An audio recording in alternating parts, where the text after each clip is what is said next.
They said it could never happen here, but in 2024 the United States of America became a war zone. As truth collapses and power fractures, one question remains: whose side are you on?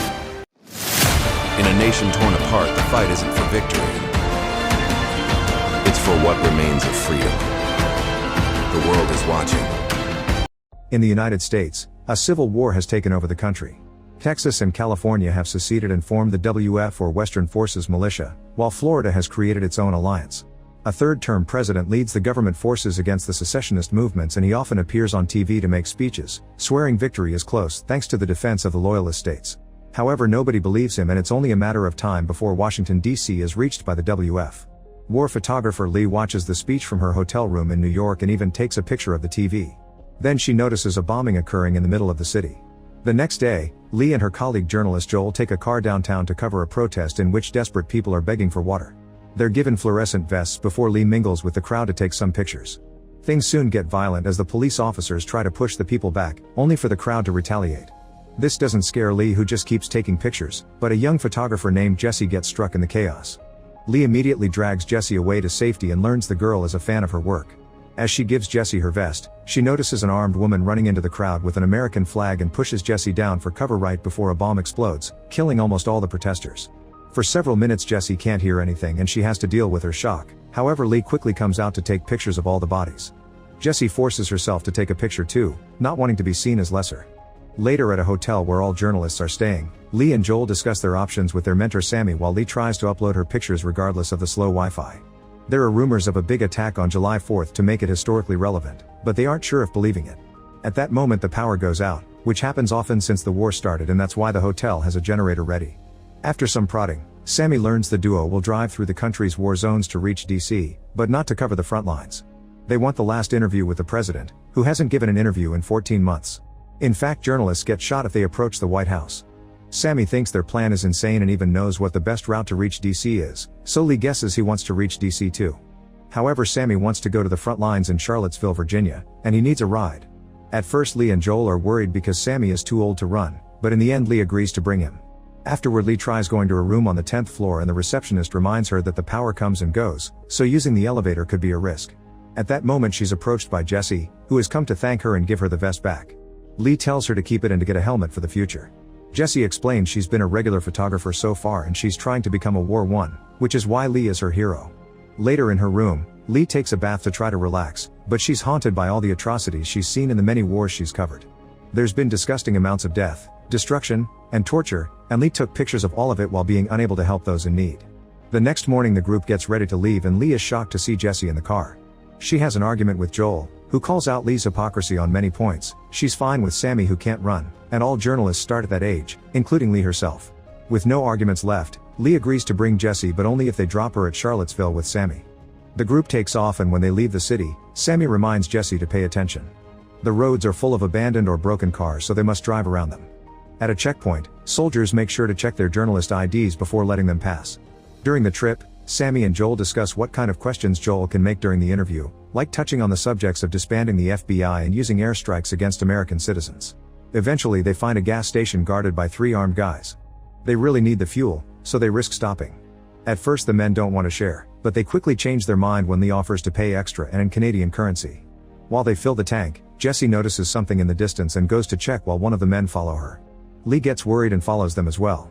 To Jessie's disgust, she discovers 2 men hanged by their wrists after being severely tortured. The gunman explains they were looters and his group has been arguing over what to do with them for days, since they're still alive.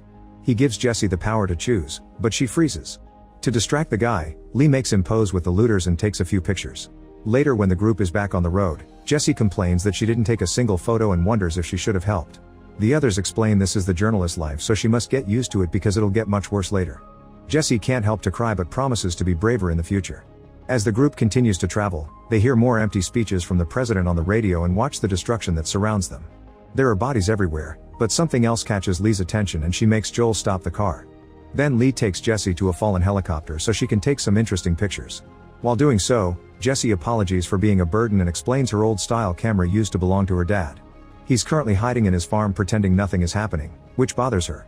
Jessie wonders if Lee would photograph her if she ever got shot, but Lee lets her reach her own conclusions. In the evening, The group stops to rest. While watching gunfire in the distance, Lee comments on how she used to cover wars as a way to send home some warnings, yet now the violence is right there around the corner. Sammy realizes she's losing faith in the power of journalism, and that's why she's being hard on Jesse. Meanwhile, Joel tells Jesse it's normal if she's unable to sleep after what she saw and offers his comfort if she needs it. That night they sleep outside like campers. The next day they go to the area with the gunfire they saw last night. Lee and Jesse take tons of pictures as two groups continue to fire at each other with a guy stuck in the middle. A team throws out a smoke grenade to offer some cover, however as soon as the guy tries to run he gets shot and his bleeding gets captured on camera. His teammates drag him to safety and try their best to deal with his wound. Unfortunately the man won't stop bleeding and dies as Jesse takes photos of the whole process. Afterward the team enters the building and the journalists follow them. They find a bleeding man asking for help and he gets shot down. Jesse can't help staring as the team finishes searching the building. By the end, Joel is laughing with a fighter as if it was a normal work day. The soldiers capture a few enemies and takes them out for execution, which Jesse takes pictures of too. Sometime later, the journalists arrive at a refugee camp. All tents are full so they'll still have to sleep in their car. While Jessie develops her pictures the old way, she continues to bond with Lee, who explains her parents are also in a farm pretending nothing is going on. When Jessie finally takes a look at her pictures she's disappointed that they don't look good, but Lee reminds her this is normal, only one of every 30 photos will be worthy. Jessie eventually finds an excellent picture of the dying man and Lee compliments her work. That night the group is able to relax with other refugees before returning to the horrors in the morning. Their journey continues as the journalists watch the never-ending death and destruction by the roads. Jessie takes more pictures, putting the faces of her friends on the shots for extra impact. Eventually they reach a town that looks perfectly normal, with people hanging out on the streets and peace all around. They stop by a clothing store and ask the clerk what's going on, so the clerk explains her town has chosen to just ignore the war. Jessie convinces Lee to try on a dress, pointing out that being at war doesn't mean she can't have nice things. She teases her looks and takes a picture of Lee's smile because it's the first time she sees it. Afterward Lee goes back to Sammy, who points out there are armed men on the roofs. He also says this life wouldn't have suited them because it's boring. Sometime later, the group finds an abandoned circus with a dead man in the middle of the road. Lee checks the area with her camera zoom but doesn't see anyone. Joel decides to move forward but as soon as they cross the entrance arch, their window gets shot. Panicking, Joel speeds up and runs over the body until he finds a safe spot near a truck to stop. There they find two camouflaged soldiers, who are waiting for the shooter in the house to reveal themselves. As the journalists move around to cover this incident, the shooter fires at them and fails. Jessie and Lee take pictures while Joel tries interviewing the soldiers, wanting to know whose side they and the shooter are with. However, the soldiers don't belong to any team, they're just two dudes trying to kill a person that wants to kill them in return. After some waiting, the soldiers finally bring down the shooter and the group can leave safely. Sometime later, the journalists notice a car is speeding to catch up to them. Fearing the worst, Lee slows down to let them pass. However, the car drives by their side and a guy screams at them, giving them a scare. Thankfully it's just a prank and these guys are Tony and Bohai, fellow journalists and friends of Joel. It turns out that during their night at the hotel, Joel got drunk and told Tony where they're going. Tony also reveals Joel had hit on Jessie. He's so excited to see them that he climbs through the window and gets in the car with them, saying they're more fun. Jessie is impressed and tries the same trick, ending up in the other car. Bohai likes her better than Tony and speeds up to leave with Jessie. Lee is worried even though Tony says Bohai is trustworthy, and she gets even more nervous when they stop seeing the other car ahead of them. Suddenly a military car passes by and Lee has to go off the road to avoid crashing. Luckily she stops the vehicle right before they could hit a tree. They quickly return to the road and find Bohai's car abandoned by a farm with its doors open. The group goes to investigate and discovers Bohai and Jessie were captured by loyalist gunmen, who are keeping them on their knees while dropping bodies in a huge grave. Sammy points out these dudes aren't normal soldiers because they're clearly doing this in secret, but Joel thinks their press IDs can keep them safe everywhere. Lee, Joel, and Tony approach the gunmen and explain that Bohai and Jessie are part of their journalist group, swearing they're just going to Charlottesville to cover a story about a university opening again. Without hesitation, the head gunman shoots Bohai, leaving Jessie in shock and making Tony cry. The gunman asks them where they are from, so Lee, Joel, and Jessie mention their home states. However, when Tony explains he's from Hong Kong, he gets shot as well. As everyone panics, Sammy shows up in the car and hits the soldiers with it, causing them to fall in the grave. Jessie accidentally falls as well and she has to climb on the huge pile of bodies to get out. Joel helps her and the group gets back in the car to drive away, ignoring the remaining gunman that tries to shoot them as they escape. On the road, Jessie and Joel have breakdowns, and Jessie even vomits. They barely travel a mile or two before Sammy announces he can't drive anymore and the group discovers he's been shot.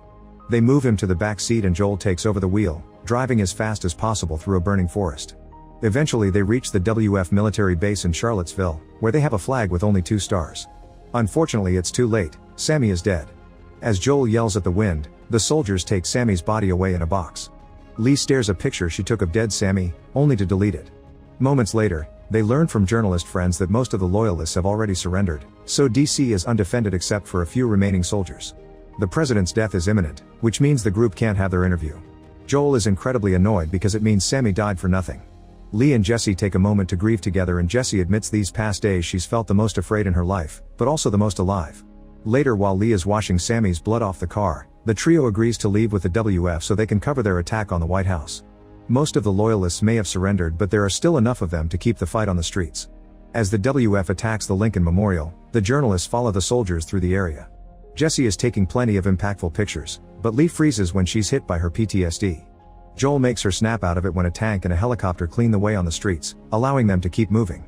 The soldiers go to different roofs to establish a line of defense, and the journalists hide behind an armored car to follow the story.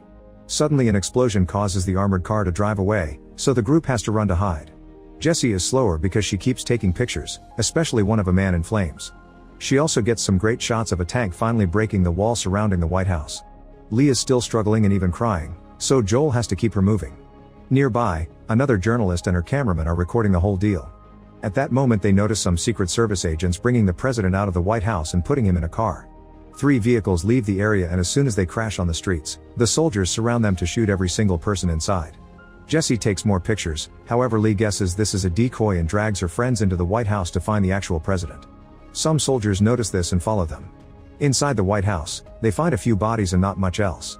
The soldiers soon arrive and start a thorough search that takes them to find an agent surrendering in the conference room. A more alert Lee takes pictures with Jesse as the agent explains she wants to negotiate the president's surrender, asking for him to be taken to a neutral country. However, the soldiers just shoot her and keep going deeper into the White House. More secret agents open fire on the corridors, and the journalists do their best to keep taking photos of every death. They run through multiple rooms, shooting one loyalist after the other with no mercy. When they reach an area at the back, Jesse takes a risk by standing in the middle of the hallway for a picture, and Lee jumps in front of her because the enemy is about to open fire. Jesse falls to the ground and doesn't hesitate to take pictures of Lee getting shot to death right in front of her. Afterward, Jesse is left in a state of shock for a few seconds until Joel asks her to come along to the Oval Office. The soldiers have surrounded the president, but before they can shoot, Joel asks them to wait because he needs a quote. The president says, "Don't let them kill me," and Joel decides that will do. Now the soldiers finally shoot the president down, winning the war. Jesse's final picture is the soldiers posing next to the body as if it was a hunting shot.